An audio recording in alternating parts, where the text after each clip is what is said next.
মদ খাইয়া এমন বেতাল মাতাল হইছে বাড়িতে, আসলে তো সেন্সলেস হয়ে গিয়েছে, বোতল খাইয়া ফেলছে মনে হয় কয়েকটা।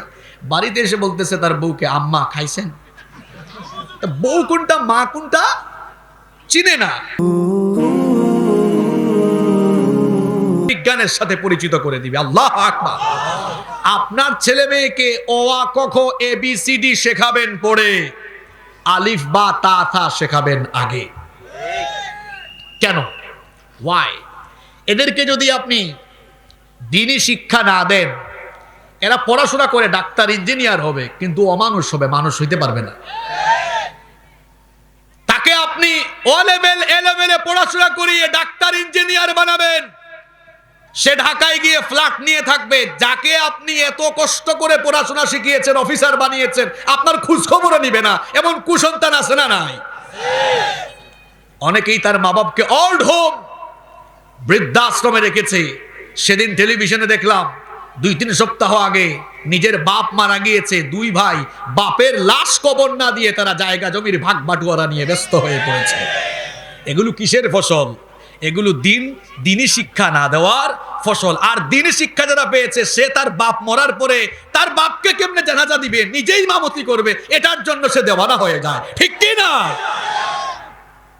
দ্বীনি শিক্ষা না দেওয়ার কুফল হলো এগুলা। অনেক জায়গায় গেলে কই, হুজুর আপনি একটু মা বাবার খেদমতের ওয়াজ করেন। আমি বললাম, ওয়াজ ঘুরে দেন। মা বাবার খেদমতের ওয়াজ বাংলাদেশে বহু হইছে, এবার ওয়াজ করেন সন্তানদেরকে কিভাবে লালন পালন করা দরকার। আমরা সন্তানদেরকে ঠিকভাবে লালন পালন করি না, সন্তানগুলো নষ্ট হয়। ওই যে দিহান আনুষ্কার কাহিনী জানেন না? কোথায় মা বাপ কোনো খোঁজখবর রাখে না। এরপরে কোনো একটা কিছু হইল, প্রশাসনের কাছে গেল, প্রশাসন যদি একটু তদন্ত করতে লেট হয়, প্রশাসনের ঘাড়ে দুষ চাপাই দিল। সব জিনিস কি সরকার আর প্রশাসন এসে দেখবে নাকি?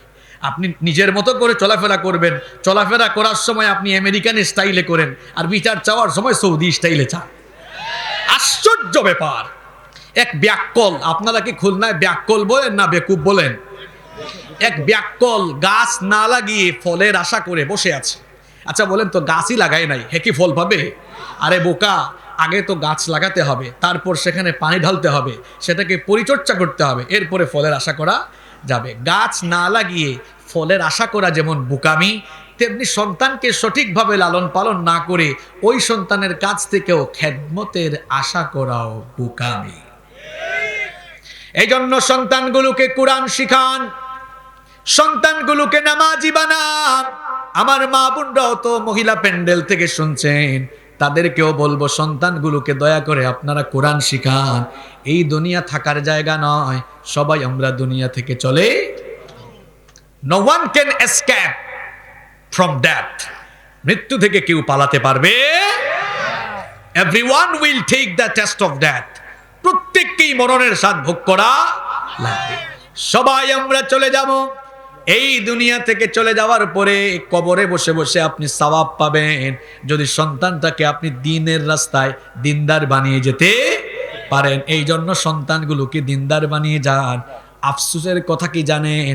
মাঝে মাঝে কিছু যুবক আমাদের কাছে এসে বলে, হুজুর আমার আব্বু মারা গিয়েছেন, জানাজার নামাজ কেমনে পড়বে একটু শিখায় দেন। আফসোস, সে তার বাপ মারা যাওয়ার পরে হুজুরকে এসে বলে, হুজুর আব্বু মারা গিয়েছে, জানাজা কেমনে পড়বো শিখায় দেন। এটা কোন ছেলে রেখে গেলেন? নিজেও তো উষ্টা খাইয়া, উষ্টা বুঝেন আপনারা? আমাদের সিলেটে বলে আর কি, উষ্টা খাইয়া পশ্চিম দিকে পড়ে নাই, সন্তানরে আর কি পুলারে কি নামাজি বানাবে? এটা বেনামাজি বানিয়ে গিয়েছে। আলেম বানানো লাগবে না, সন্তানটাকে দ্বীনের শিক্ষা দিয়ে দেন। আমার এক চাচতো ভাই আছেন, জার্মানিতে পিএইচডি করছেন, সারা জীবন স্কুল কলেজে বিশ্ববিদ্যালয়ে পড়াশোনা করেছেন, কিন্তু কোরআনের তেলাওয়াত করলে অনেক আলেমরা পর্যন্ত স্তম্ভিত হয়ে যায়। আমাদের পারিবারিক শিক্ষাটা এরকম। তিনি বিশ্ববিদ্যালয়ে পড়েছেন, অনার্স মাস্টার্স করে পিএইচডি করছেন, কিন্তু কোরআন তেলাওয়াত মাশাআল্লাহ চমৎকার। সন্তান এভাবে বানান মিয়া,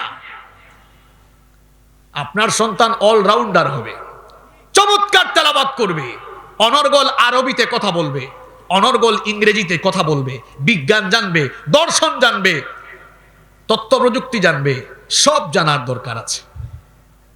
হুজুর হইলেও হবে না, খেজুর হইলেও হবে না। বুঝেন নাই কথা?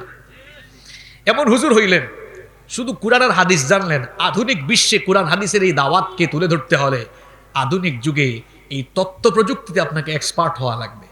কোথাও বলা হলো একটা কনফারেন্স রুমে আপনি একটু স্লাইড প্রেজেন্টেশন করে আপনি একটু কথা বলেন, আপনি কম্পিউটারের মাউস ধরতেও জানেন না, কিভাবে স্লাইড মেক করতে হয় সেটাও জানেন না। না, এই যুগে আপনাকে এগুলো জানতে হবে। এজন্য কোরআন হাদিসও জানবেন, বিজ্ঞান, ইংরেজি, তথ্য প্রযুক্তি সব জানবেন। পাশাপাশি আপনি শুধু ইংরেজি শিখলেন, বিজ্ঞান শিখলেন, কোরআন জানেন না, হাদিস জানেন না, এটাও হওয়া যাবে। দ্বীনি শিক্ষায় শিক্ষিত হওয়া লাগবে। এখন তো ধর্ম শিক্ষাকে পরীক্ষা থেকেও বাদ দেওয়া হয়েছে। আমার কথায় রাজনীতির গন্ধ খুঁজবেন না।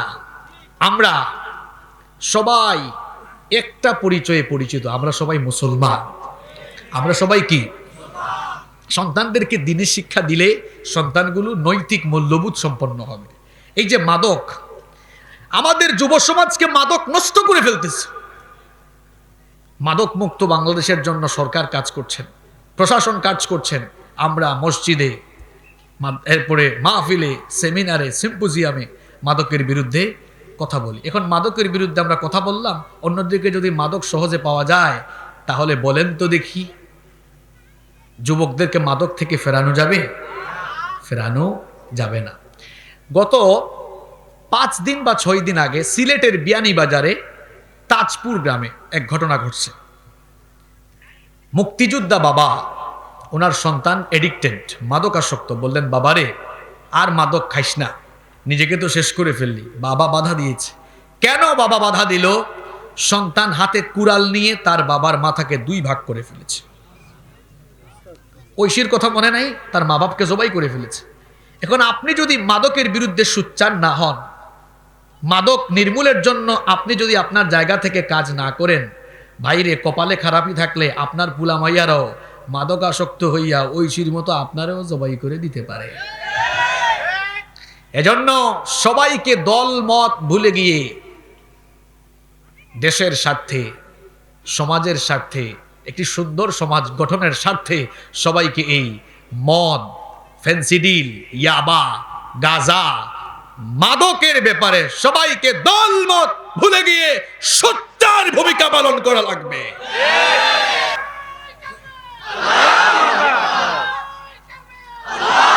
মাদক নিয়ন্ত্রণ নয়, আমরা মাদকের নির্মূল চাই, ঠিক কি না? এই মাদক বাড়লে অনেক সমস্যা বাড়বে। আপনি নিরপেক্ষ দৃষ্টিকোণ থেকে আমার কথা শুনুন। মনে করেন 100 জন লোক যেখানে মদ খায়, মদের দোকানের অনুমতি দেওয়া হলো। অলিতে গলিতে যদি এরকম মদের দোকান থাকে, রাস্তাঘাটে ড্রাইভার গাড়ি চালাচ্ছে, মাথায় একটু ঘুরানি মারছে, কয় বোতল একটা মাইরা দেই, 1 বোতল মাইরা দিয়ে যদি গাড়ি চালায়, গাড়ি কি রাস্তাঘাটে থাকবে না খালে বিলে নদীতে পড়ে যাবে? তাহলে মাদক যত বাড়বে অ্যাক্সিডেন্ট তত। আরো জানেন কি, আপনি এভাবে কি কখনো ভেবেছেন মাদক যত বাড়বে দাম্পত্য কলহ এবং নারী নির্যাতন বাড়বে? কিরকম? আমার এলাকায় ঘটনা একটা ঘটছে, বলবো। এক লোক মদ খাইয়া এমন বেতাল মাতাল হয়েছে, বাড়িতে আসলে তো সেন্সলেস হয়ে গিয়েছে, বোতল খাইয়া ফেলছে মনে হয় কয়েকটা। বাড়িতে এসে বলতেছে তার বউকে, আম্মা খাইছেন? বউ কোনটা মা কোনটা চিনে না। এখন মদ খাইয়া এসে তার বউ পিটায়, মদ খাওয়ার টাকা নাই, যৌতুকের জন্য বউ পিটায়, কয় তোর বাপের বাড়ি থেকে গিয়া টাকা আন। তাহলে বলেন মাদক যত, নাউজুবিল্লাহ পরে বলেন বুঝেন আগে, তাহলে মাদক